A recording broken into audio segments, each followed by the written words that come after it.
Bonjour, je vous souhaite la bienvenue dans mon cours de statistique et je vais vous expliquer sans plus attendre ce que nous allons y faire.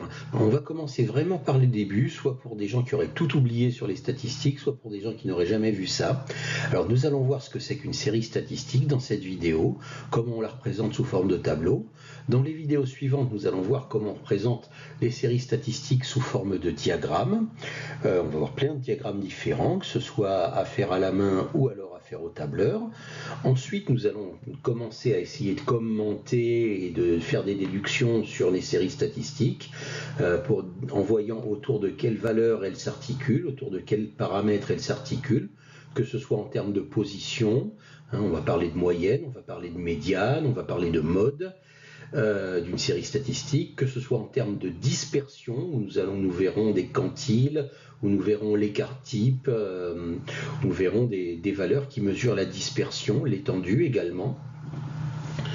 Une fois qu'on aura fait ça, on aura à peu près fait le tour de ce qu'on peut faire sur une série statistique et nous allons donc passer à ce qu'on appelle les statistiques bivariées, où nous allons nous intéresser à deux séries statistiques, enfin deux caractères d'une même série statistique à la fois, pour voir s'il y a un lien entre eux.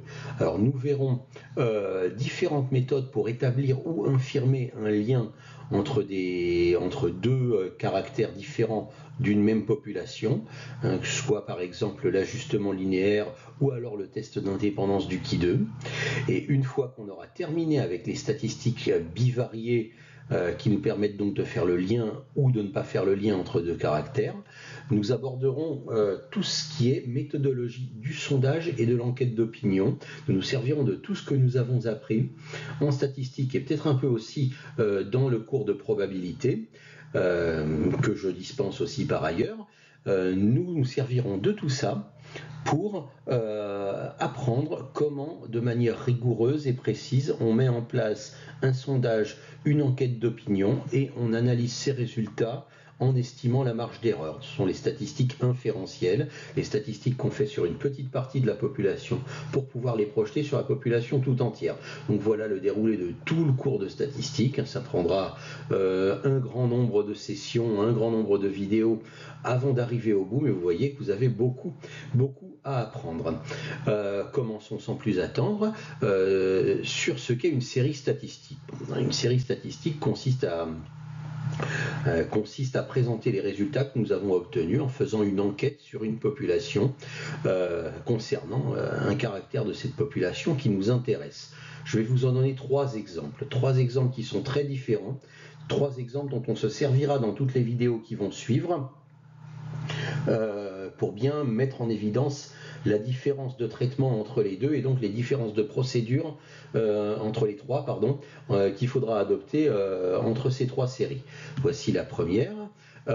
Considérons la répartition des étudiants d'un IUT par département. Dans un IUT, il y a différents départements. Chaque étudiant est inscrit à un département. Et donc voilà, nous avons pris un IUT imaginaire et nous avons compté le nombre d'étudiants qui étudient dans chaque département. Voici donc la série statistique que nous avons obtenue. Alors vous avez les départements carrière sociale, GEA, c'est-à-dire gestion des entreprises et administration, GE2I, génie électrique et informatique industrielle, il me semble. GIM, ça doit être de la maintenance réseau, je ne me rappelle plus très bien, informatique et TC, technique de commercialisation. Évidemment, il y a d'autres IUT qui proposent d'autres départements, mais là j'ai pris un IUT. Et donc vous voyez le nombre d'étudiants, par exemple, nous avons 385 étudiants en carrière sociale dans cet IUT imaginaire, 612 étudiants en GEA, 553 étudiants en génie électrique informatique industrielle, 467 étudiants en GIM, 213 étudiants en informatique et 270 étudiants en technique de commercialisation. Donc ça, c'est une série statistique qui répartit les étudiants selon le département dans lequel ils sont inscrits en IUT. Voilà une autre série statistique. Dans un quartier, on a fait un sondage parmi toute la population de ce quartier. On leur a demandé combien de voitures ils avaient dans chaque foyer. Donc on est allé dans chaque foyer et on a vu combien de voitures il y avait dans chaque foyer. Et voici les réponses que nous avons recueillies. Nous voyons par exemple que nous avons 57 foyers qui n'ont pas de voiture. 215 foyers qui ont une seule voiture, 203 foyers qui ont 2 voitures et 48 foyers qui ont 3 voitures ou plus. Donc voilà une autre série statistique qui est de type différent de la première et qui nous permet d'étudier un autre problème. Troisième série statistique.